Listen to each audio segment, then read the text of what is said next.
Everybody, to another episode of Eagles Latest on Fan Arch. I'm your host, Blake McQueary, and it is Saturday, one day away from the Eagles' matchup against the Denver Broncos. Um, we're going to talk just, you know, the stuff we always talk about before the game. I'm going to give you guys betting lines, things like that. We're going to look at a little bit of the Denver Broncos team, and we're going to basically break down what the Eagles need to do to get a win on Sunday. Starting with between the lines, the battle of the lines. It is going to be a battle in the trenches in this game against the Broncos. I think that is probably one of the most interesting aspects of this game on Sunday is the battle of the lines, the offensive and defensive lines for both teams. Um, I'm like both lines are pretty good. The Eagles' offensive line obviously has struggled. I talked about that um, like 2 episodes ago, so go check that out if you haven't. I gave some stats about the Eagles' offensive line so far this year, kind of just run blocking grades, passing grades, things like that. Um, but yeah, as far as Denver's goes, I talked about theirs a little bit. Mostly their defense, but also just their ability to create pressures and things like that. Um, and they are very good, very very good. Um, but starting with the Eagles' offensive line, we know obviously they have struggled this year. Um, I think a lot of it shows in the run game. Run game has not been good. Um, Saquon has like 77 carries for I think 247 total yards. It's not the best, but yeah, they've struggled. We know obviously injuries is a part of that, but they have not been the best. They are number 10 in pass blocking, which is actually pretty good, but they're number 19th in run blocking. And they've allowed 6 sacks. On the other side, the Broncos' defensive line, very good. Very, very good. They are number 9 in pass rush, number 9 in run defense. They've also totaled 15 sacks this year. That is first in the NFL. Um, so that's going to be the first battle. That's going to be the first test for this Eagles team. I think personally, if they do not get production from their offensive line on Sunday, it's going to be a very, very tough game. Um, Not only winning, but also in terms of, like we've talked about all year, this Eagles offense getting on a roll, trying to get their production increased, getting guys involved, things like that. It's going to be very, very tough for them to do that if their offensive line struggles. Um, so that is going to be their first test. Now we flip it. The Broncos' offensive line. They are very good at what they do. Um, so I think maybe a lot of people are shocked. I know I was shocked. Um, they're one of the best. This is one of the best offensive line units in the NFL, if not the best, through 4 games so far this year. They're number 1 in pass blocking. They're number 9 in run blocking. They have allowed 0 sacks. Obviously, it helps when you have Bo Nix. Bo Nix, his ability to be able to avoid sacks is at a high level. Um, he's a physical quarterback when it comes to running the football and avoiding sacks. So that helps, but this Broncos offensive line is no joke. Now, on the other hand, the Eagles' defensive line, they are also no joke. They are very stacked. Um, they have a lot of depth. They are battling a few injuries right now, obviously, with a few guys on IR, things like that. But nonetheless, they're good. Number 4 in pass rush, number 8 in run defense. They've totaled 5 sacks.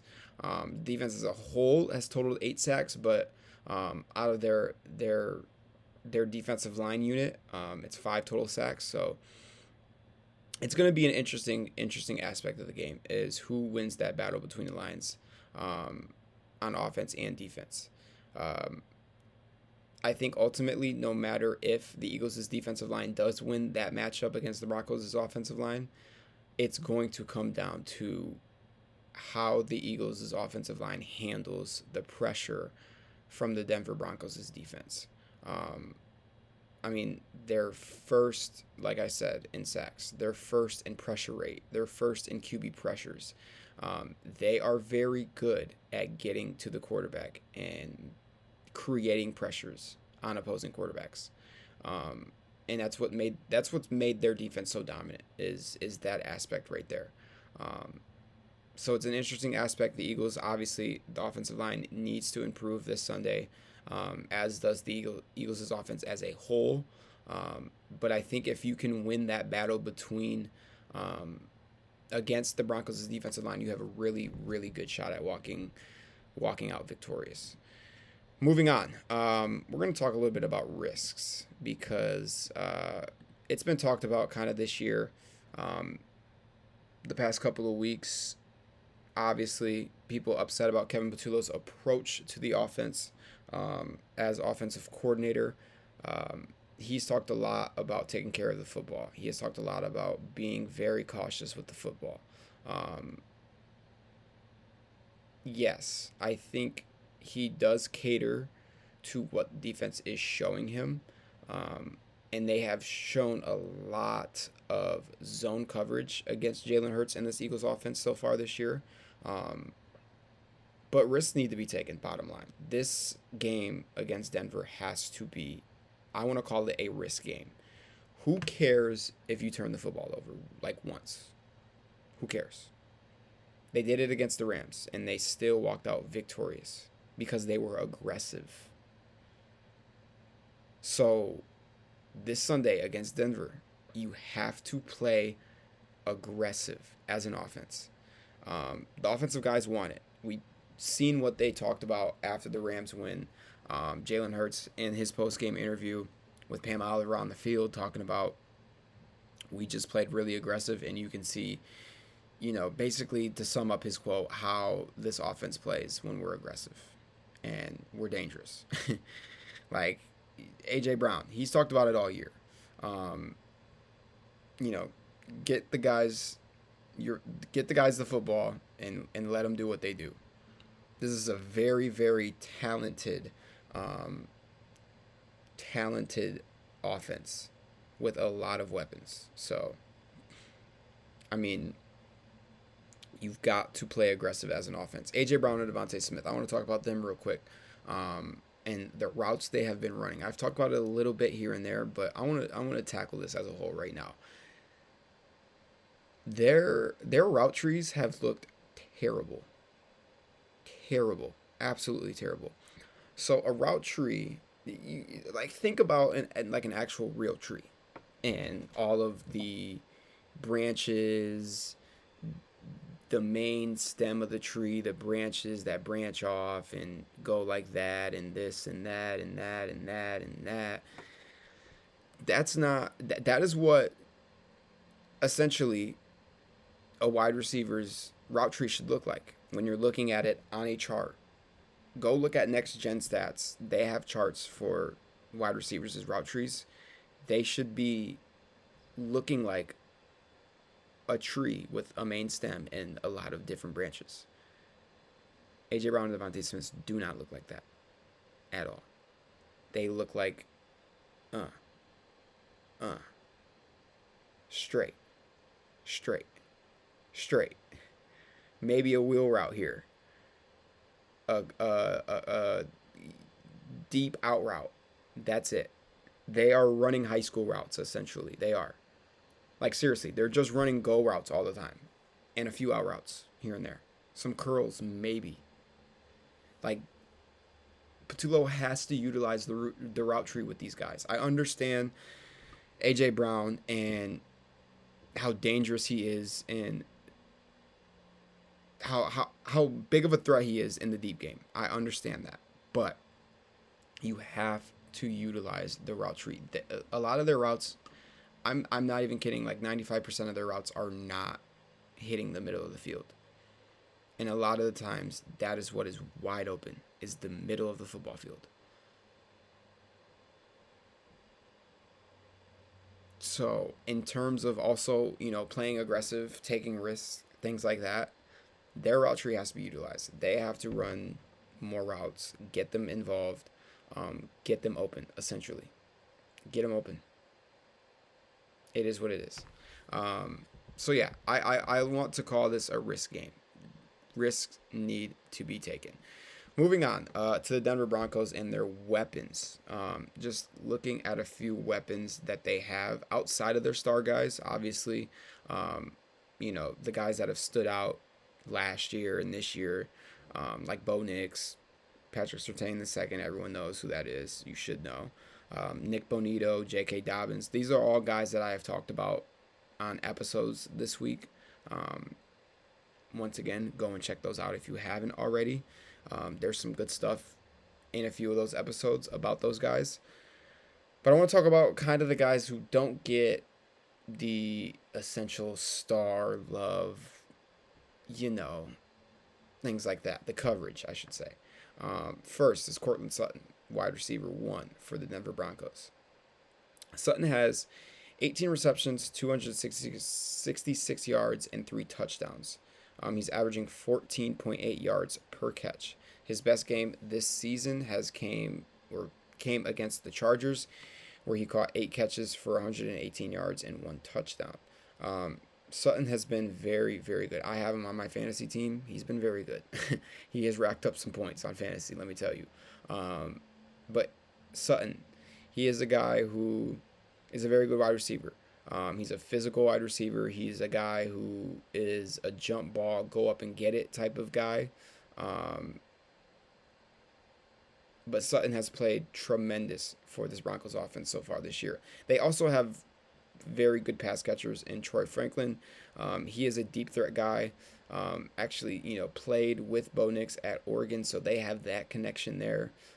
And Marvin Mims Jr., another deep threat. He's more of a speedster type of guy, but also a deep threat wide receiver.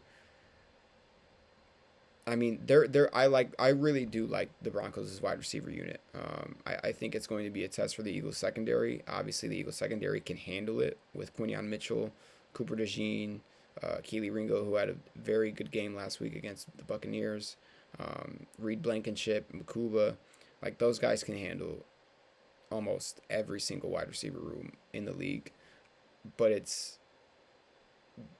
just know that that's there. Watch out for those guys on the Denver Broncos team. RJ Harvey, he is a rookie out of UFC. He has given them good production when Dobbins is not the one in the game at running back. He's totaled 27 carries, 138 rushing yards, 9 catches, 69 receiving yards, and 1 touchdown. His best game actually came last week.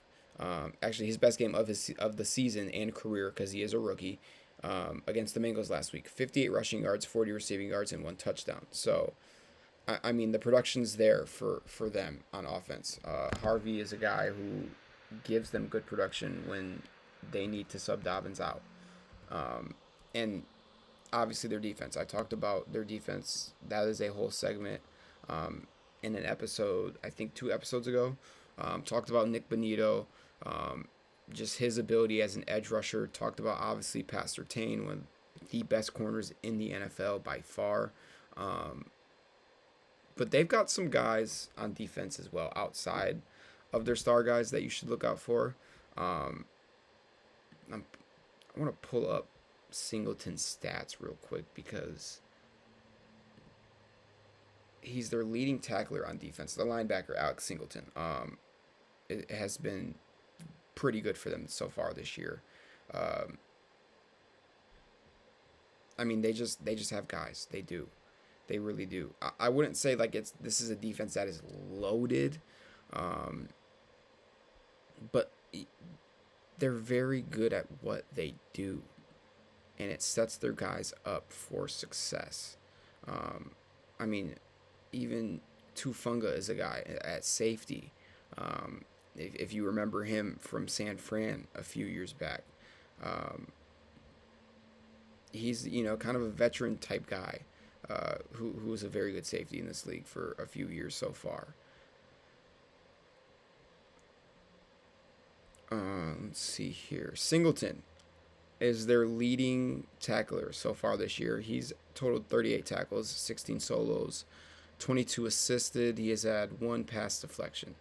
Like I said, He's had 28 total tackles back there as a safety, 2 pass deflections, 1 forced fumble. Riley Moss, another white corner. It's the battle of the white corners this week with Denver and Philly. I mean, they just have guys who can go, and it's made their defense very good. And it's going to be a test for the Eagles offense, who has struggled so far this year. Last but not least, we're going to look at some betting lines, like we always do every single week heading into Sunday's matchup. As far as player props go, I have led you guys down some wrong paths, and I admit that. Hasn't been the best so far this year. But it's not terms of like, oh, let me cook up this parlay here for you guys. It's not what I'm trying to do here. I'm trying to just give you guys considerations, and it's fun. It's fun to do. It's fun to look at the lines, kind of give predictions about, where things might go with certain players and things like that. So take them all as considerations and suggestions. Everything obviously is according to FanDuel. We are only giving Eagles betting lines because this is the Eagles channel, of course. Eagles, they open up as a 4.5 point favorite with a minus 104 odds. I would take Denver to cover that 4.5 point spread. Excuse me. The Eagles money line odds, they are listed at minus 210. Not going to tell you what to do there just yet because that gives away my prediction, which will come here in a second, but I just want to point that out. The over-under on this game is 43.5. I would take the over at minus 115 odds.